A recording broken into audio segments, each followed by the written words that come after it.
Hello my lovely viewers, কেমন আছো তোমরা সবাই? আশা করি তোমরা সবাই ভীষণ ভীষণ ভালো আছো, আর আমিও ভীষণ ভালো আছি। আশা করবো তোমাদের সবার মনে আছে আগামীকাল আমরা সেল নিয়ে একটা বেসিক আলোচনা করেছিলাম। আজ সেটারই পার্ট 2 নিয়ে চলে এসেছি। তো চলো ভিডিওটা শুরু করা যাক। আজকের মেন আজকের মেন টপিক হচ্ছে কোষের গঠন, the structure of the cell. তোমরা এসব টাইটেল থেকে নিশ্চয়ই বুঝেই গেছো আজকে আমরা কোষের গঠন নিয়ে পড়াবো। মানে কোষ কি কি দিয়ে গঠিত, মানে কোষস্থ এই যে আমাদের এই ছবিটাতে দেখতে পাচ্ছি যে কোষের ভেতরস্থ যে সমস্ত অঙ্গাণু পতঙ্গগুলো রয়েছে সেগুলো, যে সমস্ত অঙ্গাণুগুলো রয়েছে সেগুলোর গঠন সম্পর্কে জানবো, সেগুলোর কাজ সম্পর্কে জানবো, সেগুলো কোষে তাদের ভূমিকা সম্পর্কে আমরা ডিটেলসে জানবো। ঠিক আছে, তো চলো সবার ফার্স্টে এই সেলটার দিকে ভালো করে মন দিয়ে দেখো। ঠিক আছে, এই যে একটা সেল, এই দেখো একটা সেলের ছবি এঁকেছি। একদম সবার বাইরে একটা পর্দা রয়েছে। সেই পর্দাটার নাম কি বলেছিলাম? আগের দিন কিন্তু জানিয়েছিলাম, সবাই কমেন্ট করে জানিও। পর্দাটার নাম বলেছিলাম কোষ পর্দা। কি? কোষ পর্দা, তাই তো?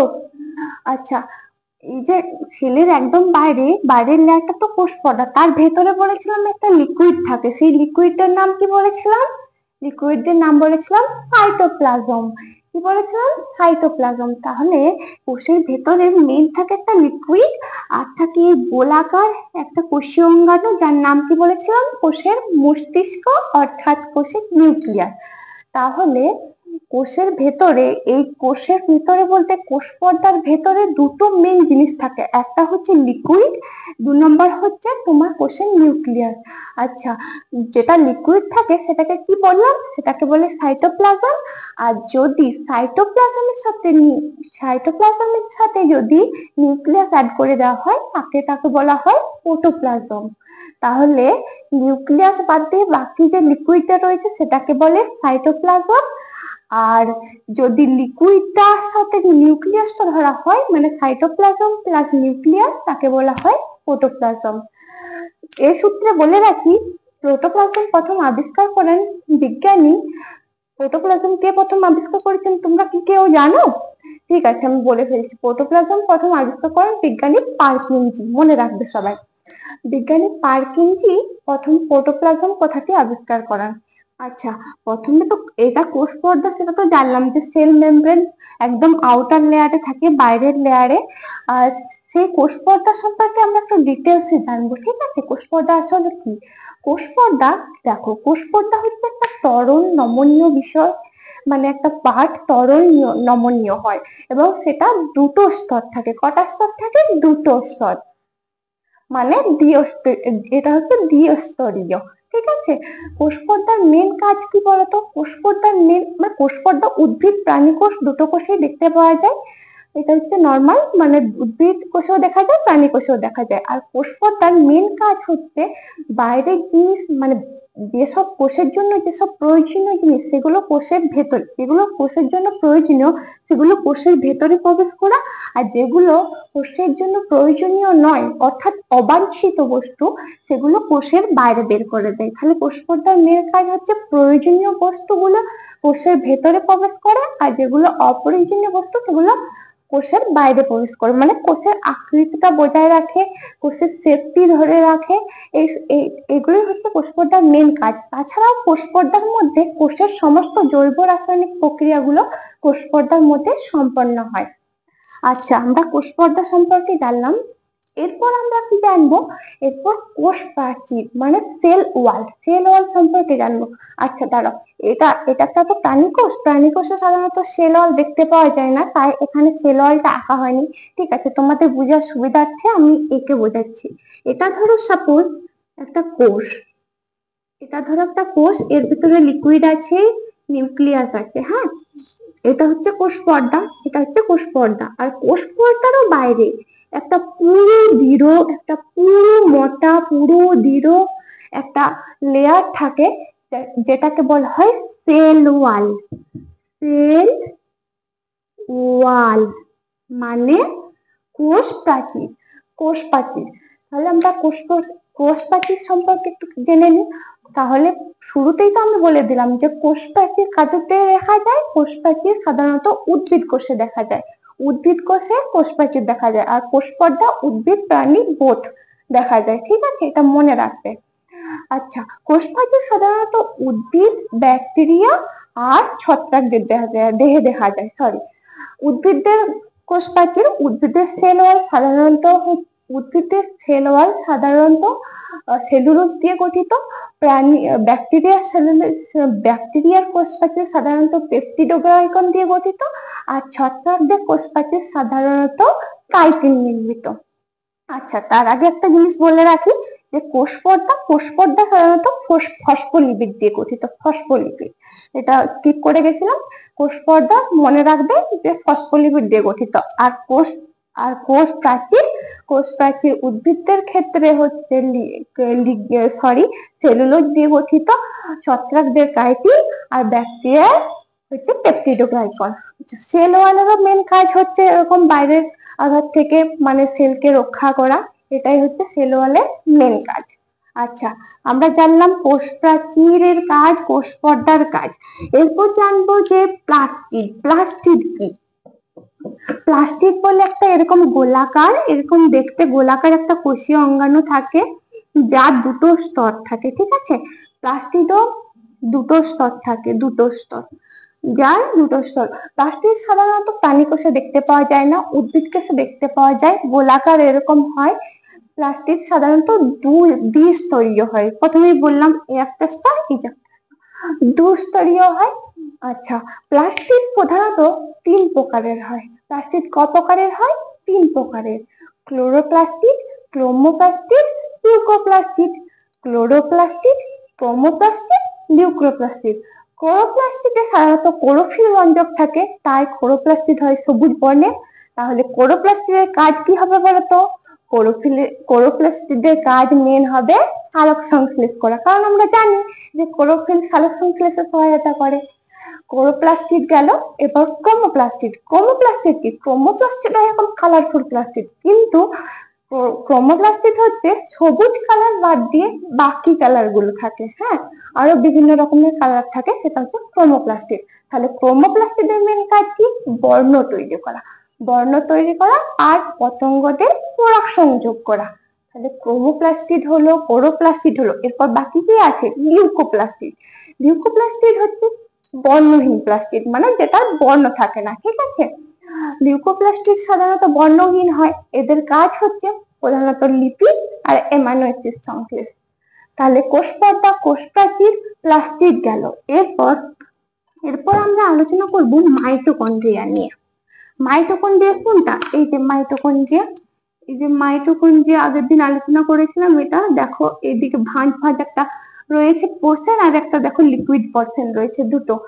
এটা হচ্ছে মাইটোকন্ড্রিয়া। সাধারণত ইউক্যারিওটিক কোষের দেহে মাইটোকন্ড্রিয়া দেখতে পাওয়া যায়। মাইটোকন্ড্রিয়াও দ্বিস্তরীয়, দুটো স্তর থাকে। এই যে দেখতেই পাচ্ছ, একটা ভাঁজ আঙ্গুলের মতো ভাঁজ থাকে, ওই পোর্শন থেকে ক্রিস্টি বলে। আর এই যে ভেতরের দিকে একটা ভেতরের দিকে খাঁজ রয়েছে, সেটাকে ক্রিস্টি বলে। আর একটা লিকুইড থাকে বাইরের দিকে, ওটা ম্যাট্রিক্স বলে। তাহলে কি?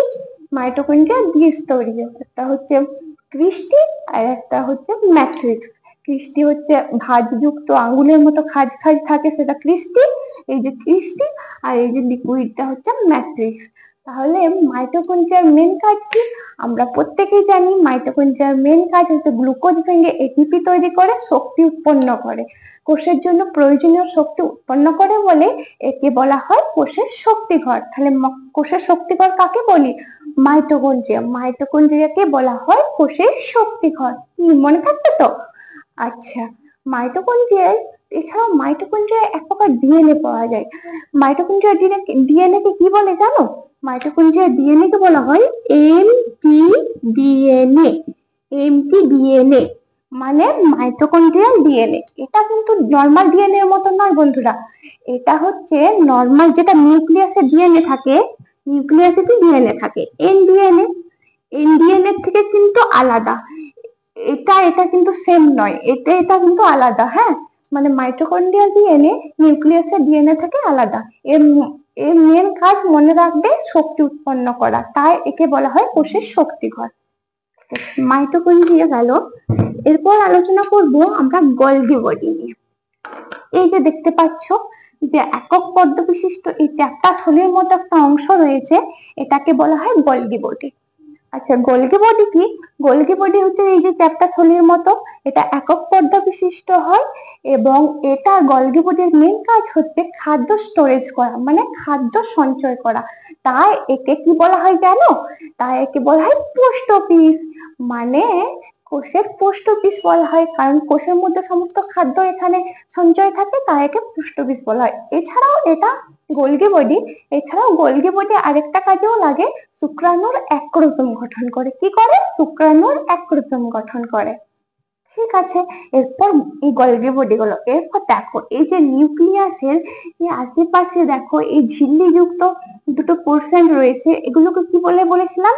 এগুলোকে কি বলেছিলাম? ইয়ার, এন্ডোপ্লাজমিক রেটিকুলাম। Endoplasmic reticulum. আর এই ইয়ার, ইয়ার একক পর্দা বিশিষ্ট হয়, মানে একটাই মাত্র পর্দা থাকে। আর ইয়ার জানো তো দুই রকমের হয়। এই যে দেখতে পাচ্ছ একটা স্মুথ রয়েছে, মানে একটা মসৃণ, আর এটা দেখো একটা একটা হচ্ছে অমসৃণ রয়েছে। তাহলে ইয়ার কয় রকমের হয় বলেছিলাম? ইয়ার হচ্ছে দুই রকমের, একটা হচ্ছে এসিয়ার স্মুথ এন্ডোপ্লাজমিক রেটিকুলাম, আর একটা হচ্ছে আরইআর রাফ এন্ডোপ্লাজমিক রেটিকুলাম।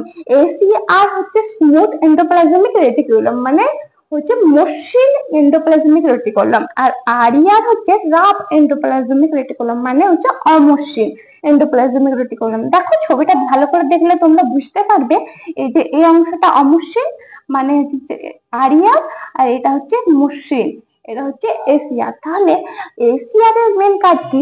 এসিআর এর মেন কাজ হচ্ছে লিপিড সংশ্লেষ করা, মানে স্মুথ মসৃণটার মেন কাজ হচ্ছে লিপিড সংশ্লেষ করা, আর অমসৃণ এন্ডোপ্লাজমিক রেটিকুলামের মেন কাজ কি হবে?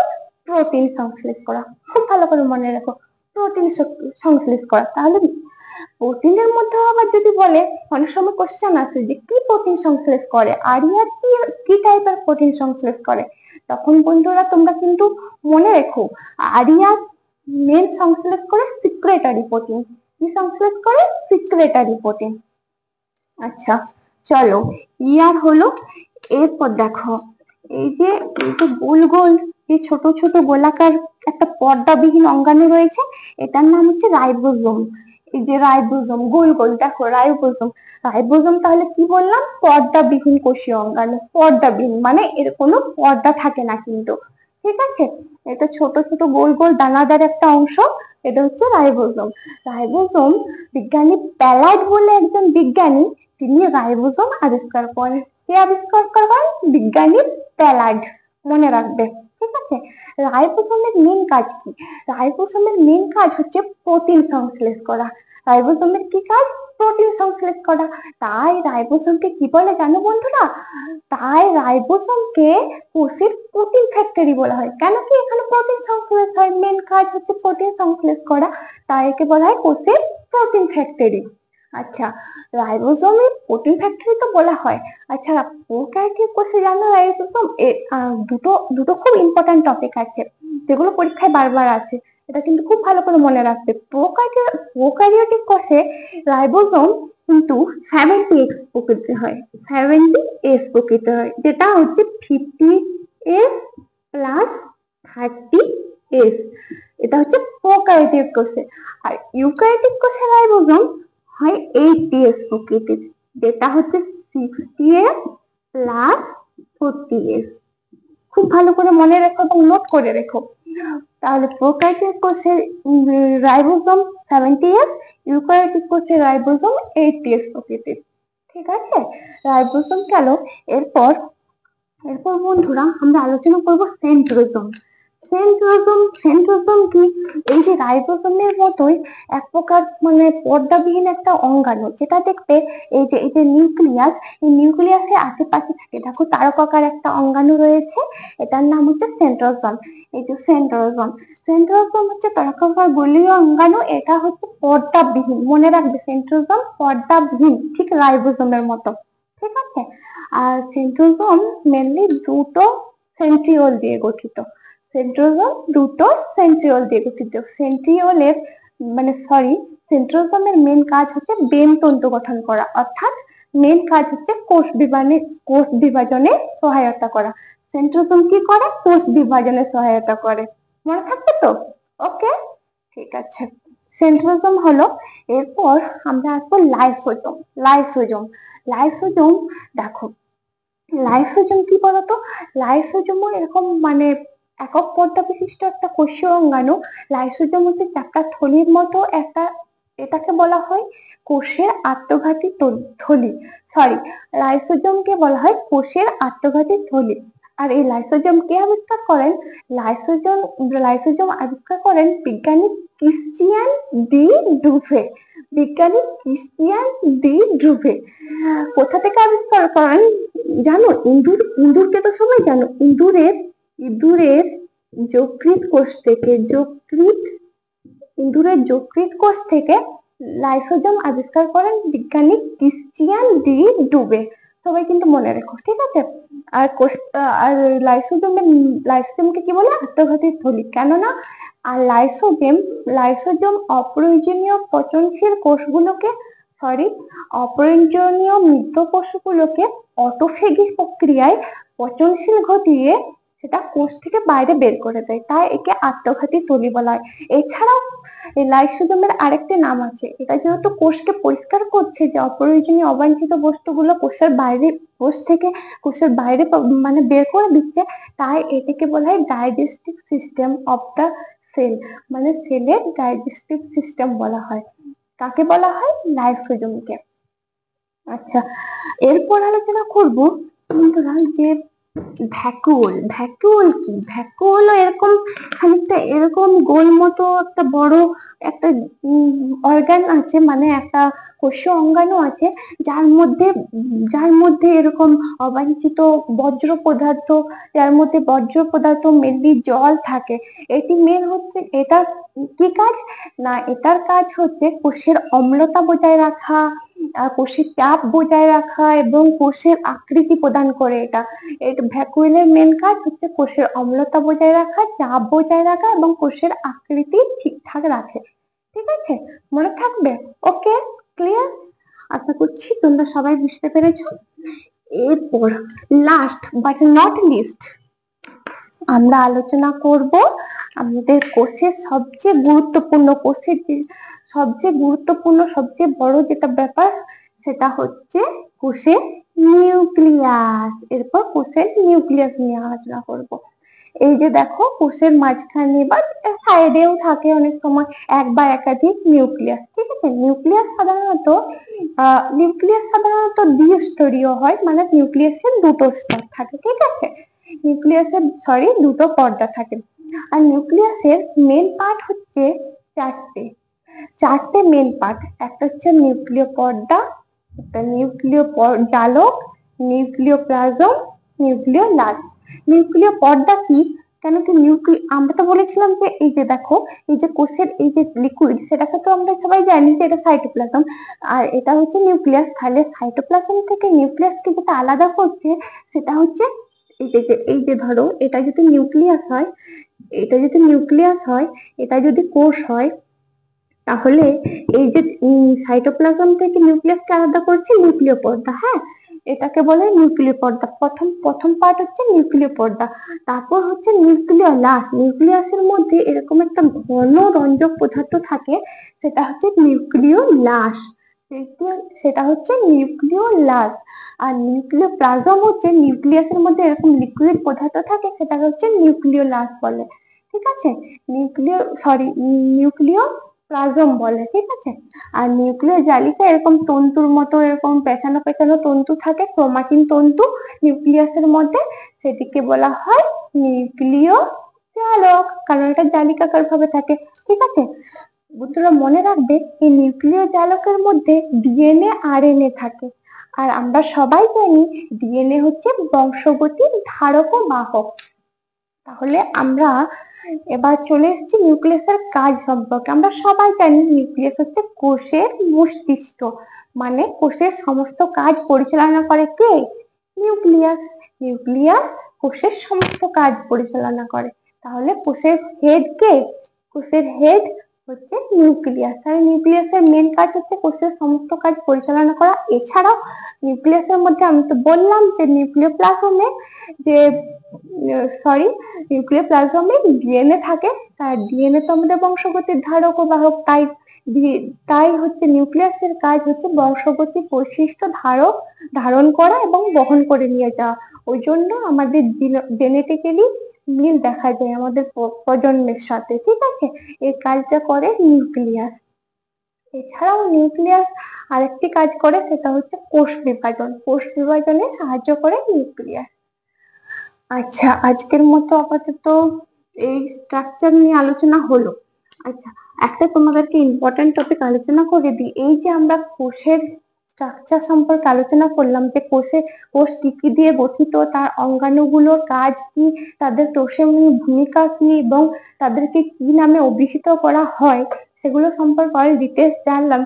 মানে কোষের গঠন ও তার কার্যকারিতা সম্পর্কে জানলাম। সেটাকে একটা মেডিকেল টার্মে সেটার একটা মেডিকেল টার্ম আছে, মানে মেডিকেলের ভাষায় একটা তাকে কথা বলা হয়। সেটা কি বলা হয় বলতো? সেটার নাম হয় সাইটোলজি। সাইটোলজি সাইটোলজি কি? সাইটোলজি হচ্ছে কোষের গঠন এবং তার কার্যকারিতা নিয়ে আলোচনা, যেটা আমরা আজকে করলাম, সেটাকে বলে সাইটোলজি। ঠিক আছে বন্ধুরা, আজকের মতো আপাতত এখানেই শেষ করলাম। আবার পরের ক্লাসের জন্য ওয়েট করতে থাকো। আর ভিডিওটা যদি ভালো লেগে থাকে তাহলে লাইক, কমেন্ট, শেয়ার, সাবস্ক্রাইব করতে কিন্তু একদম ভুলো না বন্ধুরা। আচ্ছা, সবাই খুব ভালো থেকো, সুস্থ থেকো। আজকের মতো টাটা।